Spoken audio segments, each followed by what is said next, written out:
Hello, you wonderful people, and welcome to another episode of Super-Fanta-Fi. This being a show where I talk about TV shows of the supernatural, fantasy, and/or science fictional genre. For today's episode, I'm going to talk about the season finale of Frequency, as well as the season premiere of The Magicians.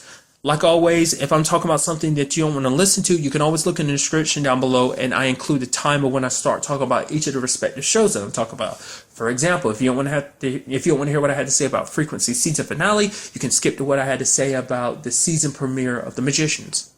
But the first thing I'll talk about is Frequency season finale.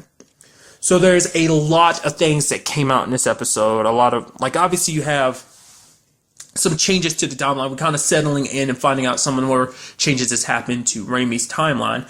Well, apparently what we ended up finding out is that Gordo in this timeline he actually went off and became a lawyer. Obviously, he went to school for being a lawyer in the original timeline, but he was a stay-at-home dad. Well, in this timeline, he is a lawyer. We also find out that Jules is actually full-blown doctor, not just a nurse.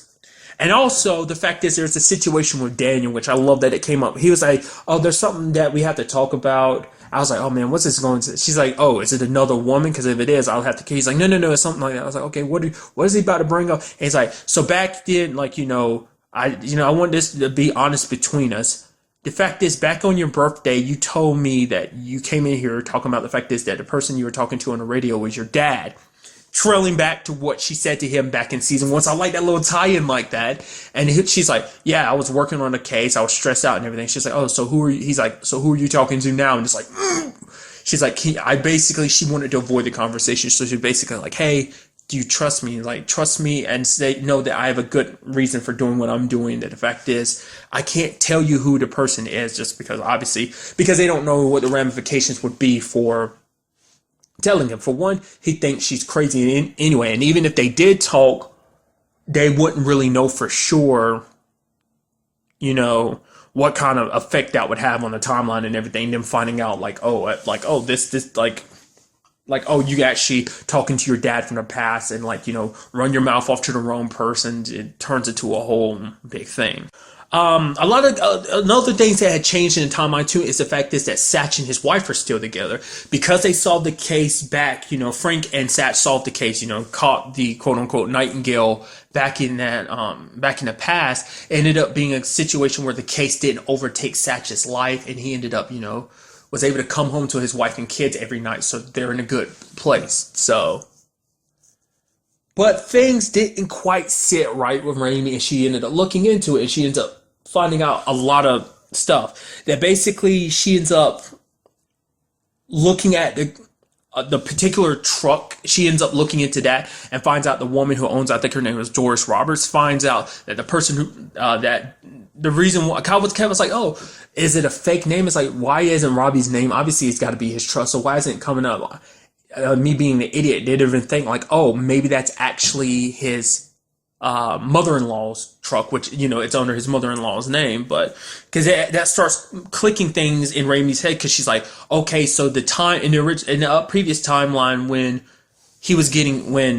Robbie was getting stabbed by Joe, he said that he came there to talk to Megan, but it's like at that same time you weren't going that direction per se because you were off kind of on the road with me around the same time too. So she's like, okay, so that's a little fishy. Started having Frank kind of talk to him, and that kind of changed things for the worse. And because basically Frank pushing him like that started a conversation between him and Megan, because he's telling Megan, it's like, I don't think I can do this. And then she's like, yeah, you have to. He's a monster. And he's like, Dad's not a monster, nor am I. And he basically breaks out the fact is that he's the one behind all these murders. And the fact is that he was giving them a good death.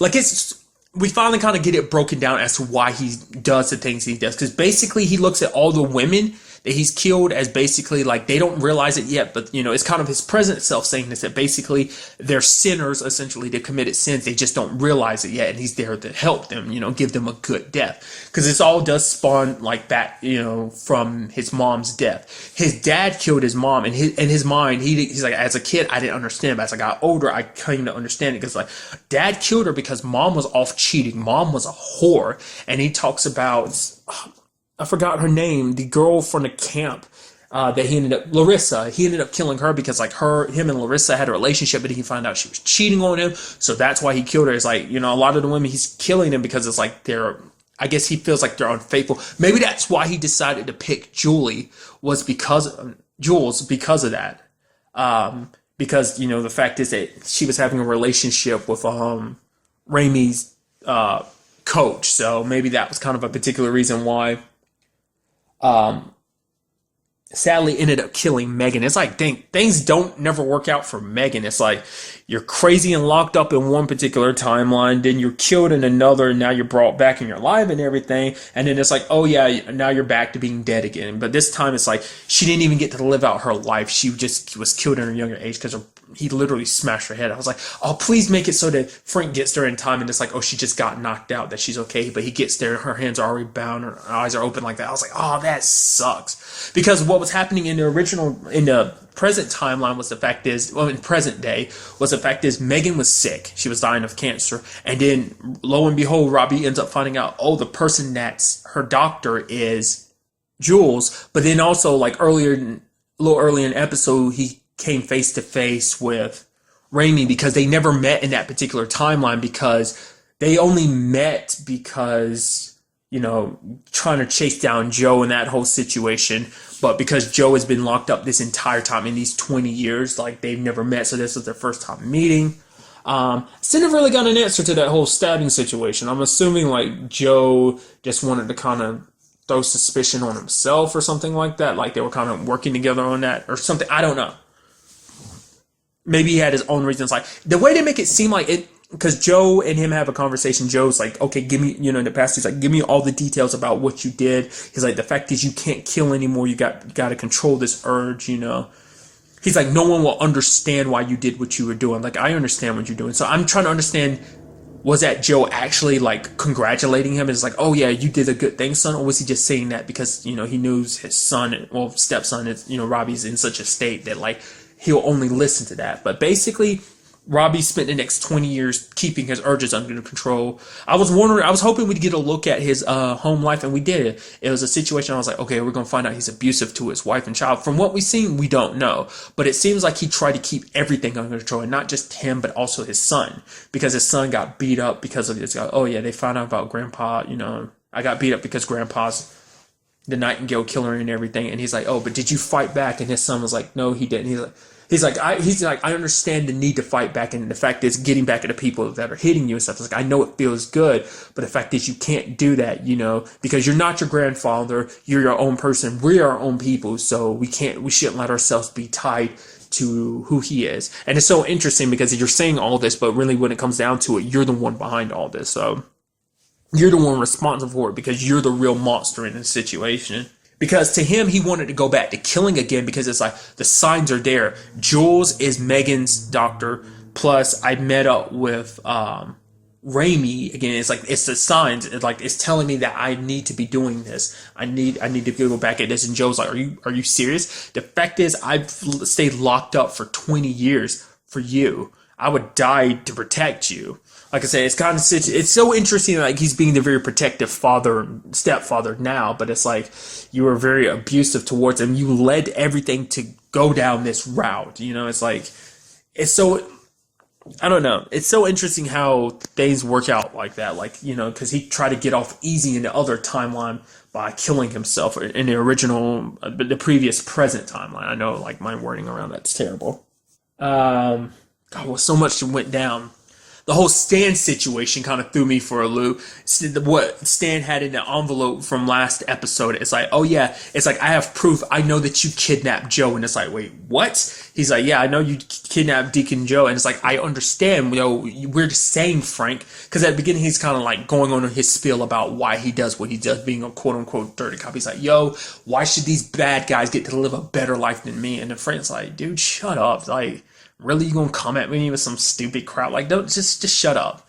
But then that conversation be like, oh, we're just like each other. We realize that certain when it comes to the bad guys, you gotta do whatever you gotta do to take care of them, type of situation. So basically, it kind of seems like him and Stan's kind of like, hey, we live actually a few blocks away from, like, not that far apart from each other. It's like, yo, we should have been friends. Like, we got caught up in this whole situation. So for him, it's just kind of like, hey, we've kind of squashed the beef for now. But at the same time, Frank is still like, yo, you're still a dirty cop. It didn't say it, obviously, but you could tell. I did like the situation when it came out. It's like, when Frank found Marissa, I think I call Marissa, Megan's body, he ended up calling Stan first. He was like, yo, Stan, go after Robbie, protect Jules. Like, the fact is, that's going to be like, do whatever it takes to protect her. And Stan's like, I got this. Goes outside, and lo and behold, who shows up? Elisa Diaz's character shows up and shoots him. Obviously, we don't really get to find out whatever happened to him, but he's bleeding. So I'm like, bleeding pretty badly, and it seemed like he passes out. I don't think he's dead. He just, once again, passed out. Because basically, she had a conversation, and earlier in the episode, she was calling Frank and being like, yo, Frank, I want to tell you, I should hate you, but I don't. Everything between us is good. I want you to be happy. I wish things could have worked out between us, but the fact of the matter is they didn't. But the fact is, I want you to go off and be happy. You got your family and everything. It's like, things happen. So before anything does happen, I just wanted to let you. So it's kind of like, to me, I assumed, I was like, oh, is that her trying to prepare herself because she knows Stan's coming after her? That's what I assumed. But it's like, no, because she was coming after Stan. Like I said, it makes you wonder where that's going to go, like, kind of talking about season 2. Once again, I'll go ahead and say, I don't know. Well, I say once again, but I don't know if this show is getting renewed for a second season. I hope so, especially the way things played out.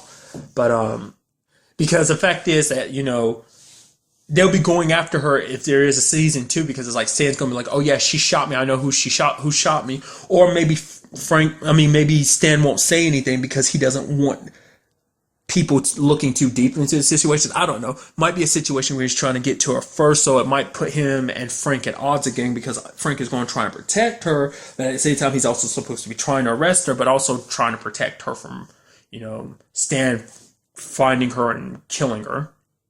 It's understandable why she'd go after him. He did kind of ruin her family and everything, killed people that were important to her, so. There was even a moment in the episode, I wasn't sure, I think it's present day, but I could be wrong, but it seemed like Stan was talking to his dad and everything, and his dad makes a comment like, oh yeah, you're a dirty cop, and then Stan kind of looks, and it's like, that's all we really got of Dad, and it's like, what was that about? I wanted a lot more information on that situation, but obviously when it was all said and done, at the very end, Robbie ends up making his way to the house, and he ends up attacking. Gordo's over there, so is Raimi, and Jules is there. Someone walks in and gets shot. They didn't really go back to it, but I'm pretty sure that, I could be wrong about this, but wasn't that Gordo's dad that got shot? Maybe that was someone else, but that looked like that was Gordo's dad. It never came up, even when it kind of flashed to the present. Maybe that's something we're going to have to deal with in the past. It's kind of a sad situation, because it's like, with the present timeline, like when it comes to Frank, like Frank doesn't get any do-overs, so there's no saving people, there's no saving Megan, there's no changing, what if that was Gordo's dad, changing what happened to him. So, but then you have a situation of like, he's there, Robbie's there, got a gun pointed at Jules, and then you have Raimi on the other end of the radio talking to him and everything. Like, she's saying all this stuff, trying to, it's like, oh, I know who you are, I know why you're doing this, why this is all happening. And then you have, him getting Jules and taking her away. And I'm like, dude, Frank shows up, and, it's like, oh God, please don't let this end badly, like him killing her right here and now. But it's like, no, he puts her in the truck because he's got a whole ritual thing to do. And, Frank is like trying to race after him. I'm like, oh man, Frank's not going to get to him, especially because Julie goes back in the house, and Raimi goes back in the house, and all the lights are off in the present day. It's just like, oh, mom might not be here. And then I was like, oh man, he's about to get away. All of a sudden a car crashes, and I was like, did Stan muster up the strength for those bullet wounds? Did Stan come through? It's like, nah, not Stan. Freaking Satch came through. It's like, yeah, go Satch. But sadly, Robbie ends up getting away in the end. But Jules is safe, and so is Raimi. So, and then at the very end of the episode, you see Robbie kind of popping outside of their house in present day, looking on the inside. Obviously, so he's been on a run for these past 20 years. No one's caught him. So, to me, it was like a very good twist, because it's like, I didn't know how this was all going to end. Obviously, I kept looking at the clock and like, yeah, this is ticking down. It's like, man, we're coming up to this point this late in the episode. So it's like, I guess it's going to end on a kind of a cliffhanger, which it kind of did. But I thought this whole Nightingale situation was going to be resolved. But no, it seems like a multi-season storyline. like I said, I don't know if this is coming back for second season. I really, really hope it is, because I really like the show. I'm very interested to see what they would do with the second season. Especially when you have a situation where it's like, hey, the whole thing happened at the end, like Raimi being over the radio. She was like calling for dad and was, calling Frank her dad. And then also, like, Jules was there hearing it. And it's like, yo, that's going to bring up some questions like, yo, who was that? But at the same time, it's like, present day, it makes you wonder, what will present day Jules remember? Like, it's like, with everything said and done, we should just think, oh, it was a crazy moment, that something else. Like, I hope she doesn't go instantly like, oh, who's this lady you're talking to on the radio? And, Frank's going to have to give that explanation. Because it also brings a situation where it's like, what will Jules learn in the past that will influence the future? It's like, if she ends up finding out the truth in the past, what's that going to mean for Jules and Raimi and the present day of, like, she's like, oh yeah, I remember back when you were a little girl that we talked to you, this you right here in the past, with me and your dad, and another thing that came up I really liked, it was kind of the conversation of like, Frank was basically like, so when this is all, now that we kind of saved your mom and everything, maybe we should stop talking. She's like, wait, what? It's like, yeah, maybe. She's like, are you talking about just about, for a little while, or are you talking permanently? And that is the question, because it's like, with the situation being in the way it is, they've kind of changed the timeline so many times. It's like, we've seen so much can change it. And it's like, why tempt fate and screw it up again? So like, maybe the best thing to do would be to cut off ties with each other, But for Raimi, it's like hard, because it's like, yeah, she's got her mom back, but she doesn't have him back, because he died like 5 years ago prior to, like, the present day, in a car accident. She's like, yo, we can change that or something. But, for Frank, he's like, no, I got my second chance. The fact is, you still have your mom. And the fact of the matter is, even though he might be dead in present day, that means he was there with Jules and Raimi, and they had that time together. And for him, that's what matters the most. Like, it's like his situation. I mean, I've said it, talking about the whole Flash situation. It's scary knowing your own future. Once again, I have to bring it up. There's got to be more to that. Just the fact is, like, I mean, the fact of the matter is, I say there's more, but it could easily not be, because that's the way life is. Life is just crazy situations. I'm sure Raimi's going to want to do everything possible to save her dad. Like, it's like, he basically was like, oh, it's a conversation for another day. Which at the end of the episode, we ended up, like, obviously, like, Robbie ended up smashing the radio. So, like, not unless it gets repaired, but for right now, they have no way of communicating with each other. So, I'd be interested to see what, happens in a season 2, So, what kind of story developments we'll face. Also, that dude, I don't know the actor's name. I've seen him in stuff like, Metatron from, Supernatural. That particular actor, he was like, oh yeah, he's the one that catered the concept of like, oh, cut the tree off at the trunk so the branches don't grow back, essentially. He was the one that was like, oh yeah, like I talked to future me and stuff like that. The guy that we still don't know whether he was telling the truth or whether he was crazy or not. Nevertheless, he's the one that kind of inspired, Raimi to pursue things the way she has. So I'm very interested to see how much of this timeline has changed because of this whole situation. Because the fact is, Robbie is still on the loose. So that means, Stan is probably, not Stan, but Satch is still situated with the whole like, oh, still the ongoing Nightingale case. I mean, granted, it wasn't like continuous murders, because obviously he had to have stopped because everyone knows who he is. But the fact is, he was able to stay on the run for like 20 years. So makes you wonder just what went down. So overall, very good episode. So, and now moving on to the season premiere of The Magicians.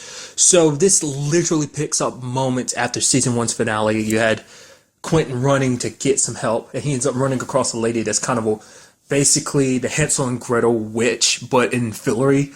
He's even said, I'm sorry, I really ask you for help and everything, but it's like, there's a legend in my world about like a lady in a house made out of candy and stuff like that. And basically she's like, okay, I'll help you. Now give me some gold. It's like, you'll be helping out the king of Fillory. I was like, all right, discount.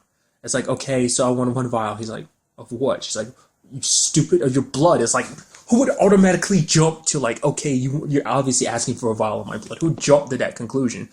As it's I don't know, like, is that a big form of currency in Fillory? I mean, obviously, biggest form is gold, obviously, but it's like, is blood a big thing too? But he ends up going back because I was like, dude, everyone got wrecked at the end of season 1. I was like, dude, Alice is definitely dead. I'm like, what's going to happen? I was like, I mean, it kind of got spoiled for me because of the previews and everything. I wish I could have avoided everything.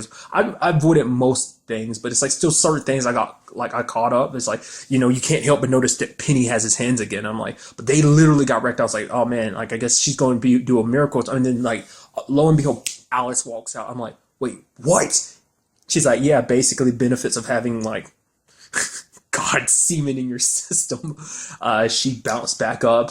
She ended up fixing everyone. Well, Penny didn't get immediately fixed. I love how like first, was it like almost 20 minutes of the episodes, you have Penny walking around with his hands in a damn box. Hands cut off and they're in a box. And it's the most pitiful you've ever seen Penny. He's not even really saying anything. He's just standing there, just his mouth open, just like, I mean, granted, you'd be freaked out too. You just had your hand severed, but it's not like Penny hasn't been through some crazy crap before, being stabbed by what was that? I forgot what that blade was called from season 1. The one that basically was poisoning him. It's like basically the roots would go up to his heart. That whole thing. I mean, luckily he got them fixed. I can never remember the actor's name. The actor who helped him in this, not the actor himself, but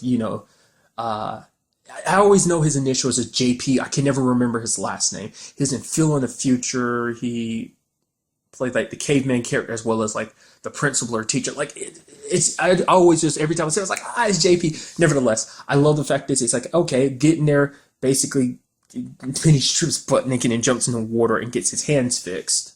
And then he's like, oh yeah, wants payment. And Penny's like, no, this dude's a scam artist.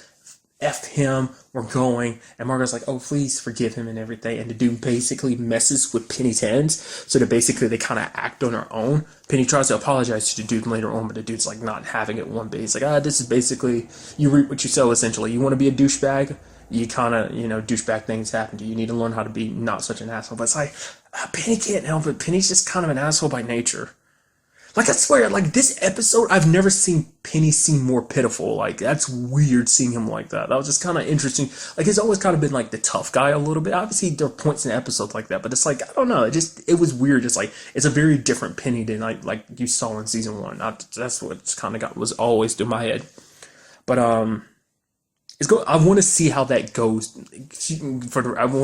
I assume at some point he's got to get control back over his hands, but going forward, that's got to suck, because it's like, yeah, he can still do magic, but at the same time, it's like, because he froze some leaves or something at one point, and then he turns around and his other hand immediately burns them, so I don't know how he's going to fix that situation.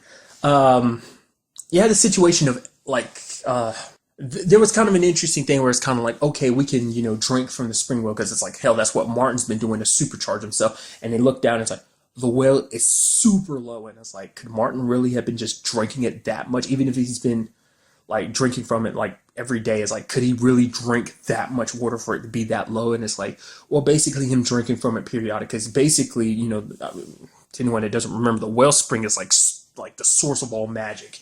In Fillory, it's like the centerfold for all the magic in Fillory, and it's like him doing that is kind of throwing everything off balance, and so they're like, let's not fuck with that, because it's like that could easily end up blowing up in our faces and end up destroying Fillory, so let's not do that. And then it was just like, okay, we're super screwed. I love Margot's way of explaining it, basically, like, this is almost like if this was something else, it's like, oh, the main heroes just got their heads cut off in the first season, and we're here, and we're sadly just and we're possibly the comic relief. Like, we think we're the heroes, but we're not. We're just the comic relief, because the real heroes got their heads cut off in season 1.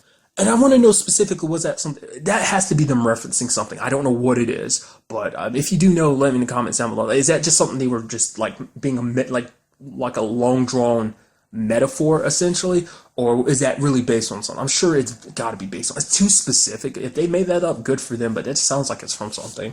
There's like, hey, there might be a possible way to fight now. Basically, we need Rupert, one of the Chatwins. I feel like you don't hear much about Rupert. You always hear about Jane and Martin, but you never really hear that much about Rupert. Because I was watching the first season over again, I was like, they very rarely ever bring Rupert up, and this is like the third time I've ever really heard Rupert's name ever brought up in a whole series so far. So that was just kind of interesting to me. But basically, he stumbled across something called the Armory. It's basically filled with a whole bunch of magic books. And essentially, they basically say it's like he basically kind of ended World War II with whatever it is that he found in there. So like, hey, let's go get there. I mean, the way we access it is thanks to Elliot being the High Ruler of Fillory, but can't really go around anywhere and get to the castle because it's like, oh yeah, because no one recognizes him as the king without the crown. Also, the relationship between him and his wife, that's kind of interesting to me too, because it's like, he's like, oh man, I think I like her.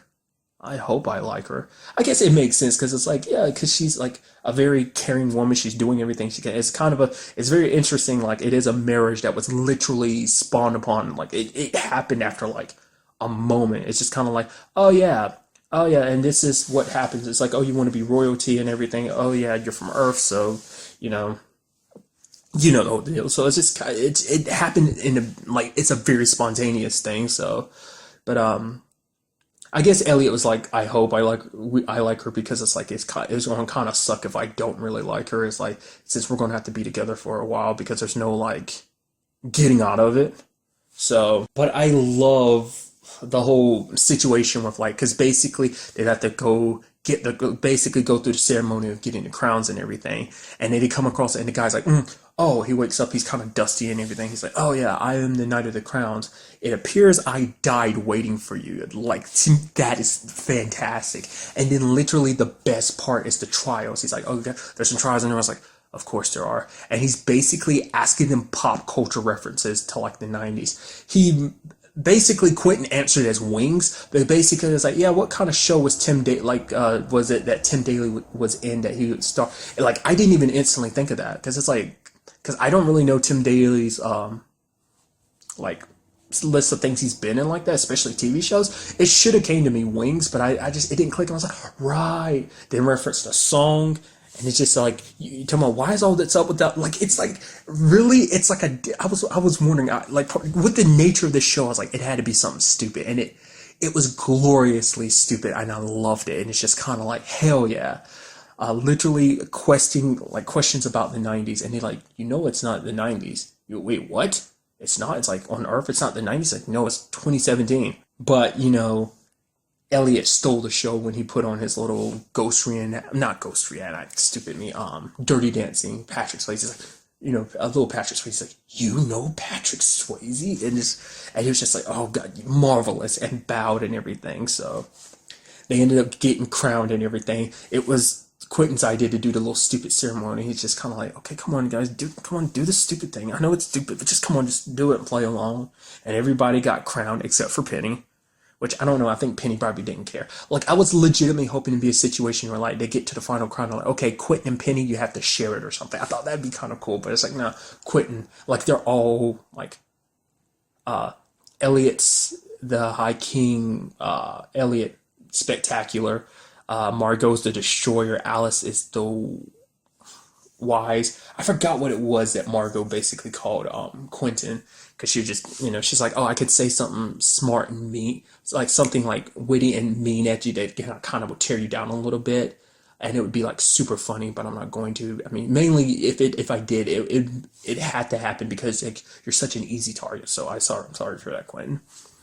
It also appears that the armory is limited. Like, I don't know if they were saying like, oh, the Beast raided it. I mean, specifically, like, they went in there, the army was pretty much empty. And I don't know if they were saying like, oh yeah, the Beast did that, or just other people stole the books. The books were like very slim, and any that were there, like all the battle magic books are gone. So, but Alice did find one that was kind of like, okay, so we need to go back to Breakfields for some of this stuff.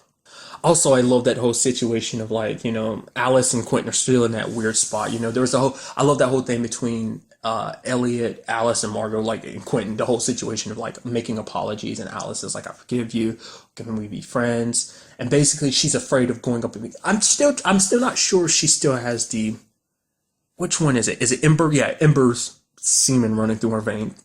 Like, not necessarily her veins, but her body would be more specific, but it's like, I don't know if that's still a thing, because it seemed like it might have its limit. It's like, oh, let's do this while Alice is still juiced. I don't know if she's still juiced by the end of the episode. Maybe she is. But because she's worried about going up against the beast again, because it's like she froze, and I was like, well, it's understandable why you froze. You literally had the blade taken from you, like the weapon that's specifically the Leo blade that's literally there to kill the beast, and it's like you don't have it, so it's okay to like panic, in that situation. Like no one was really prepared in that circumstances, and Quentin's kind of talking to her. It's like she's always kind of held back, and it's like she's always afraid of what she can do, and she ends up growing this tree, like not just a little bit, a lot, because apparently all of them kind of suck at nature spells. But then he was like, Quentin's like, just try it and see what you can do, and she rocked it, and then afterwards started kissing Quentin. And it was like, yeah, this doesn't mean we're getting back together. He's like, okay, and start making out, and then I want them to get back together. I mean, hopefully it happens at some point during the season. I'm sure things will be a little complicated. I mean, I don't know if there's like, it seems like, because Quentin's always had a thing for Julia, so I don't know if that's going to really, I mean, especially in this situation. I mean, because that was kind of a thing I like too. It's like the team is like, everyone knows Julia's situation, but it's like, it still doesn't excuse what she did. She betrayed them. It's like working with the beast, like it's stupid. And Quentin's like, yeah, I know. It's like literally, she's not literally in her right mind. Really quickly before I kind of get to the other side of the episode with Julia and the Beast is the whole Elliot situation. It sucks that just with the circumstances of him being king and everything, he has to stay in Fillory. There's no leaving now that he's stuck in Fillory probably till the day he dies. And he's, with the way time works and everything, they could literally, it could be, for him, it could be like 5 years, but they're in like, like, as we've seen it one way, I don't know if it works both ways. Because I know, like, when Penny was in the Netherlands, he was there for like a couple of hours, and when he was talking to Quentin, he found out he was gone for like 6 weeks. So I don't know if it works and vice versa. So like in that case, like take that example and use it in Fillory. So it's like, oh, like a few hours in on Earth is actually 6 weeks in Fillory. I don't know if it works that way too. Just I think all around time is wonky in both areas, but no, I think it's probably the other way around, because I think Fillory probably runs a lot slower time wise, just because of all the, like, it's like heavily on magic. I mean, but then again, it's like there's a lot of stuff wrong with it now that the beast has been draining the resources of magic that's basically supplying the entire place. Because even Elliot's like, yo, there's so much crap I have to deal with. There's people attacking from the front, the back. Basically, Fillory being in terrible shape because of the beast and everything. And they're basically having to say goodbye to everyone, because he's like, yeah, who knows? Like, I may spend the rest of my life never seeing my friends again. It's like, dude, that sucks. And he's like, as you know, you probably aren't really allowed to touch the king. And Quentin's like, oh, sorry. And he's like, but under the circumstances, you can hug me. And he's just like, okay, now give my ass just a nice little squeeze. And it's just like, it's like, that sucks, dude. Because I really love Elliot. Because I was like, I'm curious to see what they do with him this season. It's like, he's going to be the king and everything. So it's kind of a situation where he kind of has to get his shit together. Like, after the whole Mike thing last season, he kind of fell apart and everything. So I'm curious to see what they decide to do with him. Like, because even Quentin was like, oh, you're kind of, even like everyone in the group is a work in progress. Everyone's still trying to become a better version of themselves. Margot's kind of easing up. She was started off as Queen Bee of the, Miss Mean, and she's literally the poster child for Mean Girl, essentially.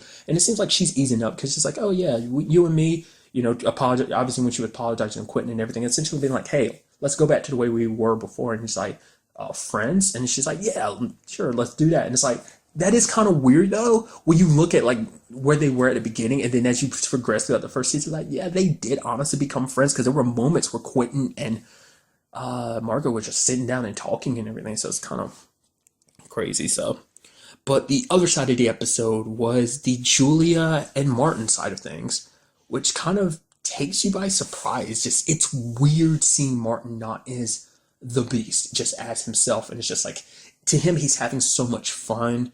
Basically, they strike a deal that basically, your word is your bond. You break it, you die. So he won't hurt Julia or anyone else that's in, Quentin as well as the others, during this whole situation, until he helps her stop Renard. But then he's like enjoying it, because Martin's like, the fact is, I live for this loophole type of thing. So He's looking for any means to help. And there was that situation when they were investigating a crime scene with all those missing hearts. So like, oh, it's got to be Renard. And then like, it was almost weird because obviously Julia kind of transforms her ID so she appears to be someone else. I don't know what she made herself a cop or whatever. But nevertheless, like you have Martin kind of strolling around a crime scene. It almost like, I don't know, it almost looked like a buddy cop, like a supernatural buddy cop thing. If I had to compare it to anything, it's like it slightly reminiscently reminded me of something like Lucifer. It just that's what kind of popped in my head at the time. Just kind of going about it seems like obviously he's targeting specific people because it seems like the group he attacked were definitely because you saw the stars, so they're definitely hedge witches. So I mean, really, everyone that's not really at break bills is kind of a hedge witch. Well, no, that's not the case. Maybe he feels like they're easier targets, like whatever it is he's up to. They're trying to put like either he's trying to perform a spell or he's going after people who are performing. Like I think it's like he's trying to perform a specific spell. But the interesting dynamic between them is the fact is that obviously they share very similar circumstances. It didn't take long for Martin to realize like, oh, I know why you're acting the way you are, why you want Renard, because it's like he killed everyone else, but he left you alive. Like, oh, he's like, I know what it's like to be in that situation because he's like basically, which we still never really found out whatever happened to Plover. We never got an answer. Last time we saw him is when he was there to basically reveal, like, oh yeah, Martin is the beast. And essentially he's there to like tempt Julia because he's like, Julia, you're very powerful and everything. There's a part of her heart, well, really her soul, that's called a shade. It's essentially kind of that part of her heart that can love as well as hate. It's the part of her that is the reason why she's the way she is, kind of that empty, filled look in her eyes, like being, you know, because essentially he wants to rip that out and essentially make her just like him. Like he cut off the human side of himself. So even with everything that happened to him, he let that go and he just became the monster that he is. And she's like, oh, so you basically tell me just to get over it? He's like, well, yeah, that's what I did. He killed the human side of himself. You know, I guess he ripped out his shade and he wants to kind of do the same thing to Julia. And he's like, he's like, come to me when you kind of make the decision that you want to do it. And she's about ready to do it, but then she's like, put it back. I need it. And he's like, fine, and puts it back. Because no matter how much pain she's in because of all the memories and stuff, and just the feeling inside of her of like what he did to her, it still doesn't change the fact that like she doesn't want to lose herself. Because if she loses her shade, she could easily turn into a monster like him, and that's not what she wants. So it's understandable in that regard, you know, at least to me, and that I'm like, it sucks and you see it hurts her so much to keep that inside just because it's a constant reminder. Like if it was removed, she could move past it, but like it's like I guess she's just, I don't know. The question is, I guess arguably, because it's the thing is like, would Martin be powerful enough to take on Renard? I mean, it really depends on whatever the hell it is that he's trying to do. You know, like does Martin need to replenish himself at the well constantly?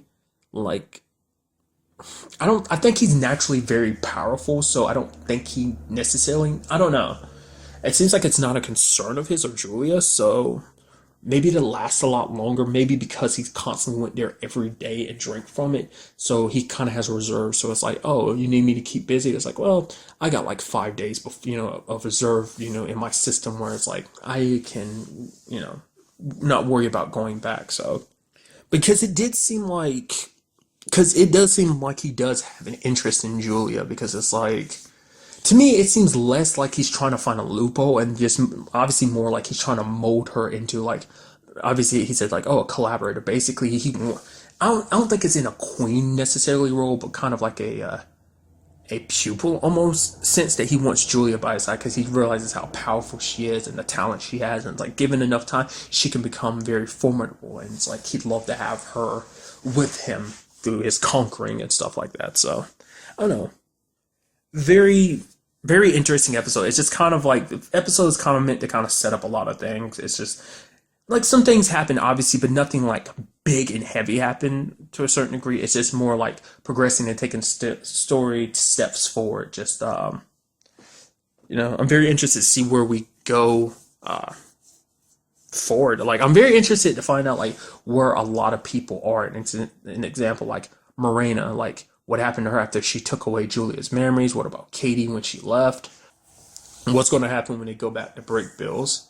Like I said, last season focused a lot on Jane and Martin. I mean, it makes you wonder, will the books be that big of a I mean, obviously it seems like they are. Like, they still serve a purpose. Because it's like, obviously with Jane and Martin be the centerfold of kind of the story, it kind of makes sense that obviously the books would obviously influence everything too. But at the same time, it's kind of like, I don't know, especially Jane's side of things. I mean, it seemed like for Jane, it's kind of like her, like, I just, anytime a situation is like, oh, Jane's kind of brought up, it's a situation where it's like, hey, oh, this is how Jane handled this situation. It's not like, oh, your fault. I don't know. Like, I don't know if they're going to bring a situation where it's like, oh, you follow young Jane. Like, there's certain parts in the story they'll kind of bring that back because, I mean, currently in the present timeline, she's dead. So there's no coming back from that. So maybe we'll get a little bit of a look at Rupert this season. Like I said, I want to find out more about him. It's like, I literally saw him physically once, and that was like at the beginning of the series, and not then subsequently since. And like I said, this is literally the third time I think they've mentioned him at all. So maybe it's because Rupert never really had much of an impact on the future books. Maybe that's why. I don't know. We're just kind of, like I said, very interested to see where it goes. Like I said, it was just kind of an episode, like, no, it's not like it's a bad episode. It's a good episode. It's just like a lot of set up to show you kind of where, I guess, where they're going to go this season. So I'm very interested to see what goes down. It's like, looking back, like when I rewatched this series, I did not realize, I completely forgot how funny this show is, especially this episode helped remind me too. I was like, holy crap, I forgot how, like, those little funny moments that are spread out throughout the show too. So, but really, that's all I want to talk about. Till the next time we meet, be happy, be safe, live life to the fullest, and enjoy it. Good day and goodbye.